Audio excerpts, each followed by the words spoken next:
Everybody knows that informational interviews are critical in your job search as well as your career development, especially now in today's environment with the global pandemic making hiring very difficult now. It is very, very important to get your informational interviews handled. Today's video is actually on the common questions that I get from a lot of my students about how to conduct informational interviews and my answers into a lot of these common questions. So if you're having problems with your informational interview, this is the video for you. Hey, this is Michael with Michael's Business English. For those of you who don't know me, my name is Michael Rincon. I'm a former six-figure data analyst turned ESL instructor and career coach, and I support English language learners improve their career development through communications and language training. Okay, so before I actually get into the questions and answers, let me talk about the first thing that I think most people ask when it comes to informational interviews is why informational interviews work. Should I even bother doing them? Does it make sense? Is it worth my time? Why can't I just apply for jobs? So the reason that informational interviews are so important and they're so critical and why they work is something called the Ben Franklin effect. So this is a psychology concept related to the foot in the door technique, which is basically how do I get in, get my first kind of intro softly without getting fully rejected. And how the Ben Franklin effect works is that when you ask someone a favor, what psychologists have found is that people are much more receptive to like helping you in the future. There's something weird that happens, but the gist of it is that small um, concessions, small opt-ins, small requests that are very easy for someone to say yes to, like it makes it easier for them to say bigger requests. So a lot of job seekers I found, they go straight into, they send a connection request on LinkedIn and say, please refer me to anyone you know. And that's a pretty big request. You have to understand that. Just so we're clear, like if I don't know you and you ask me to refer you, like my reputation's on the line. So imagine if you were a candidate, if you were an employee rather, and someone approached you on LinkedIn and said, hey, can you please refer me to any jobs you know? And you went to your boss and said, hey, I want to refer this guy. I don't know him, but he asked you to refer him. He shows up, he does a bad job, he's going to make you look bad. If he does a bad job because you don't know him, it's going to reflect badly on you because the people are going to look at your opinion saying, you told me this guy was good. That's why it's so important to start small. Instead of going directly requesting for a referral, you do an informational interview first.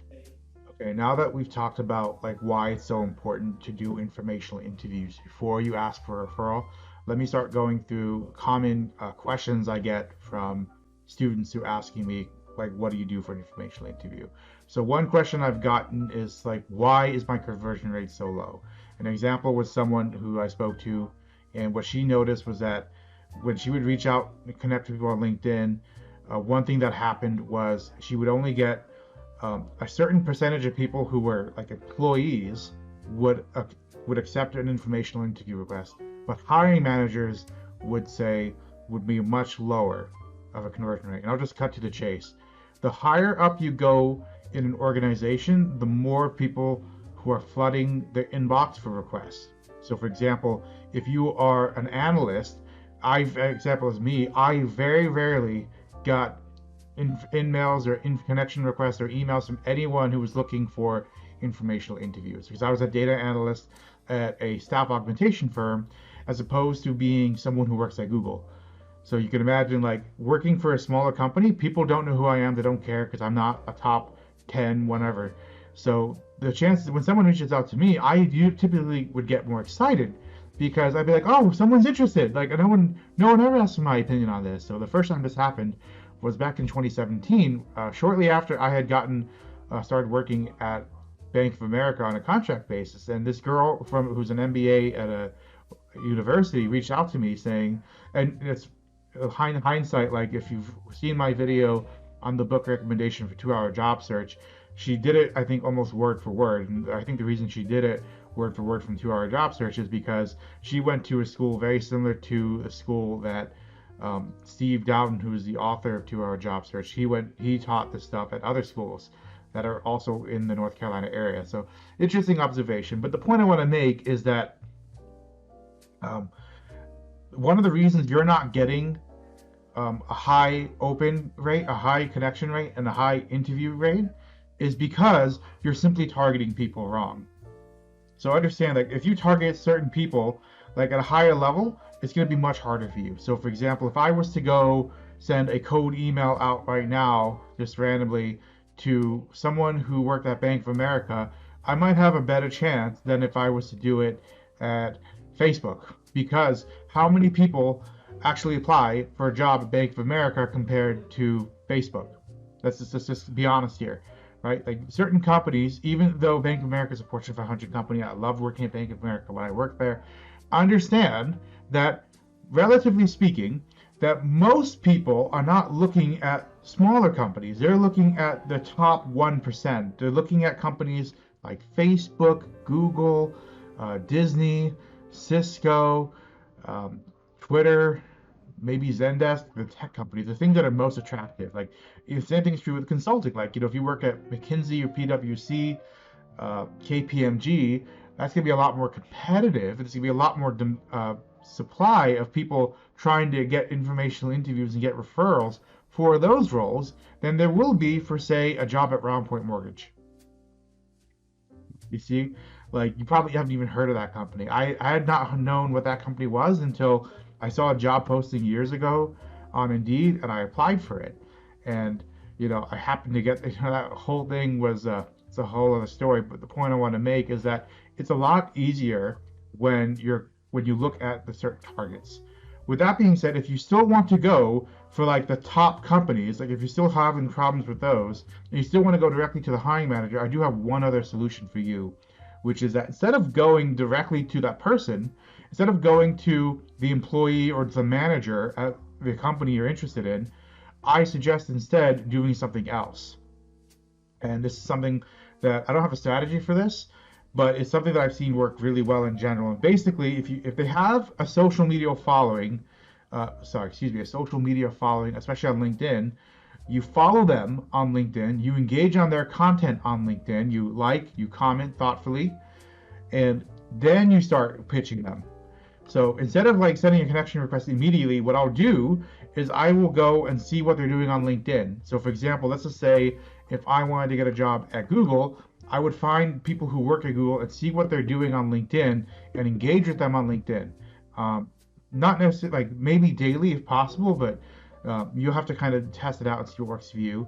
And what I mean by that is, like, right now I'm on LinkedIn for my business. I'm engaging daily with a lot of people who I am interested in meeting, not necessarily like right away, but for example, Austin Belkak is a career coach with over 100,000 followers. One of the reasons that I consistently engage on his post is because one day I might need to work with him for some reason. Even though we're both technically career coaches, what would I benefit from working for him? But you never know. So I engage on his content regularly, one, because I enjoy it too, and two, because someday I might need to connect with him and ask for help for him for some reason, right? I don't know what case where that would be, but I'm thinking far ahead. So if I was looking for a job at Google, I would do the exact same thing. I would look for the jobs, I would look for the people who work at Google, I would see what they're doing on social media, I'd follow them and engage with them, right? Typically what happens is if you engage on their posts, there's a very high chance, I don't have a number, like I would say 60-70%, they will send a connection request to you because they are happy that someone engaged on their post. They're trying to build a following.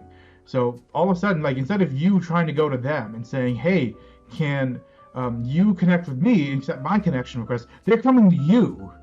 They're coming to you, making it so much easier for you to start asking, like, hey, I'm really interested in learning more about your industry. I want to learn more about tech. Big tech has been something I'm curious about. They're going to be much more receptive to you because, going back to the beginning of this video where I talked about how the Ben Franklin effect, right? They're going to be much more receptive if you're doing them. If you ask a favor for them, they're going to be much more receptive if you guys already know each other and you already have demonstrated some rapport. You've already shown some interest in them. So you're not just a complete stranger. You're supporting them on LinkedIn by helping them grow their following, build their audience, build their expertise. So the other thing I would recommend, I know we're going on pretty long for this question, but there's one other thing I would recommend, is that instead of going directly for the manager, it's actually more powerful to go for a connection to the manager. So again, going back to Austin Belkak, right? Like I hate to pick on the guy. He's a cool guy. I barely know. If my goal was to um, work for Austin, just to say that was my goal, instead of sending Austin a direct email, cold outreach, saying, "Hey Austin, I want to work for you. What's it like to work for you?" Doing an informational interview. What I would do instead is I would see who does Austin engage with on LinkedIn. Okay, like who is like not just in his comments, but I would like to see like who is he when you go to his activity on LinkedIn. Look at his all activity. Who is he commenting on? Whose post is he commenting on? And I would go talk to them. I would become fans of the people he engages with. So I saw a post today. Austin did a shout out to another guy who wrote a 6,000 word article for Austin. So instead of going directly to Austin, I should probably go to this other guy who wrote the 6,000 word blog post and say, hey, I'm really interested in learning more about you, how you did this stuff. And if I do a good job with it, because instead of trying to go directly to Austin, if I work with this other guy, and he's got only 3,000 followers, by the way, he's going to be much more receptive. He's trying to build his audience. He's not going to be as selective as Austin. Probably not anyway.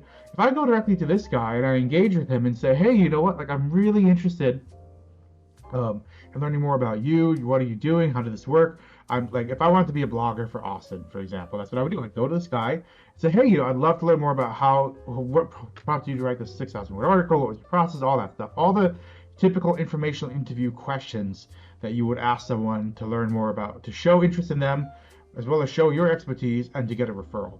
Because if I get a referral from this guy who worked for Austin, that's going to be 100% more powerful for me to go work for Austin than me cold approaching Austin directly. You know what I mean? Because if I go to Austin directly, I'm just another guy who sent him a cold message saying, hey, I'd love to pick your brain about what it's like to work for you. Like, guess what? Hundreds of people are doing that.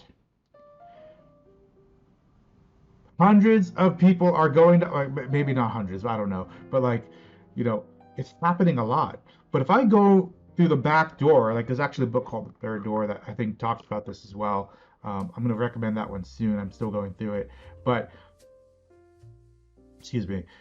But if I go instead to someone else and I go to a referral, someone that Austin trusts, someone that Austin has enough trust in that he's going to promote him on LinkedIn, I'm much more likely to get Austin's attention if I'm actually building relationships with the people that Austin likes to talk to you. So think about that. If you're having problems with your informational interviews, that's something you should consider, is go directly towards like other sources. Don't go for the big fish, go for smaller fish. Go for people who are much more receptive to being open to your request for an interview. Okay, thank you so much for watching this video. I hope this was helpful for you.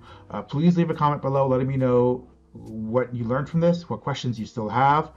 Feel free to correct me on LinkedIn as well. If you haven't signed up to my email list, make sure you do. I'm sending out emails daily now with helpful career development content, strategies you can use right now that you can use immediately to help you with your job search and your career development. All right, thanks so much, guys. I'll see you guys in the next video.